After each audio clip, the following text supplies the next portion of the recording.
আসসালামু আলাইকুম। আমার নাম ইশরাক আহমেদ। বৃত্তের ৪২ নম্বর লেকচারে আপনাদের সবাইকে স্বাগতম। আজ আমরা বৃত্তের ৪২ নম্বর প্রবলেমটি সলভ করব। তবে চলুন শুরু করা যাক। 3, বিন্দু থেকে x² + y² + 8x + 4y - 5 = 0 বৃত্তে অঙ্কিত স্পর্শক এবং তার দৈর্ঘ্য নির্ণয় করো। ধরি স্পর্শকের ঢাল m, সুতরাং m ঢাল বিশিষ্ট এবং 3, বিন্দুগামী বৃত্তের সমীকরণ বিন্দুগামী সরলরেখার সমীকরণ y + 3 = m × x - 3 = 0 বা mx - y - 3m - 3 = 0। এটি আমাদের ১ নং সমীকরণ।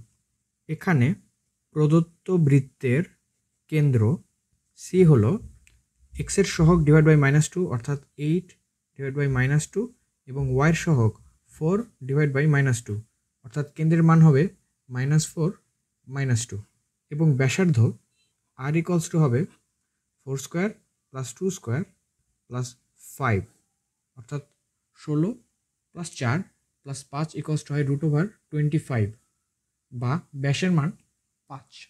তাহলে আমরা জানি কোনো বৃত্ত কোনো সরলরেখাকে স্পর্শ করলে সেক্ষেত্রে কেন্দ্র হতে উক্ত রেখার লম্ব দূরত্ব হয় ব্যাসার্ধের সমান অর্থাৎ r = d।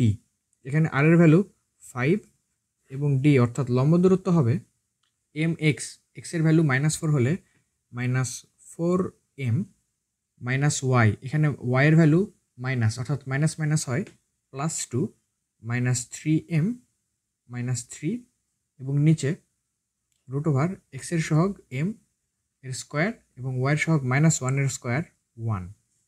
ক্রস গুণ করে দিলে আমরা পাই 5 × √m² + 1 এবং মডুলাস অফ -3m - 4m হলে -7m - 1।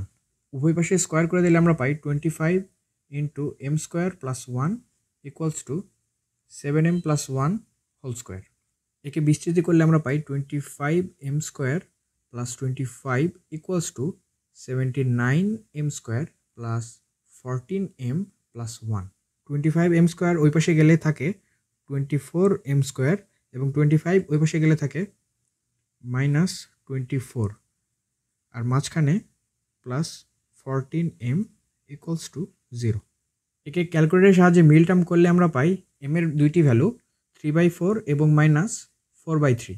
এখন m = 3/4 হলে স্পর্শকের সমীকরণ y + 3 = 3/4 × x - 3 এবং m = -4/3 হলে স্পর্শকের সমীকরণ y + 3 = -4/3 × x - 3। উক্ত দুইটি হবে 3, বিন্দু থেকে বৃত্তের উপর অঙ্কিত স্পর্শকের সমীকরণ। এবং আরেকটি কথা বলা আছে যে স্পর্শকের দৈর্ঘ্য নির্ণয়। স্পর্শকের দৈর্ঘ্য নির্ণয়ের সূত্রটি আমরা 25 নম্বর লেকচারে আলোচনা করেছিলাম। সূত্রটি হলো x1² + y1² + 2gx1 + 2fy1 + c পুরাটির উপর রুট। তাহলে l = হয় x1 অর্থাৎ 3² y1 অর্থাৎ -3² + 8 × 3 + 4 × -3 - 5।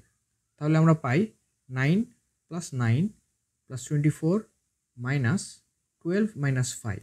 তাহলে √9 + 9 = হয় 18 + 24 = হয় 42 - 12 - 5 = হয় -17।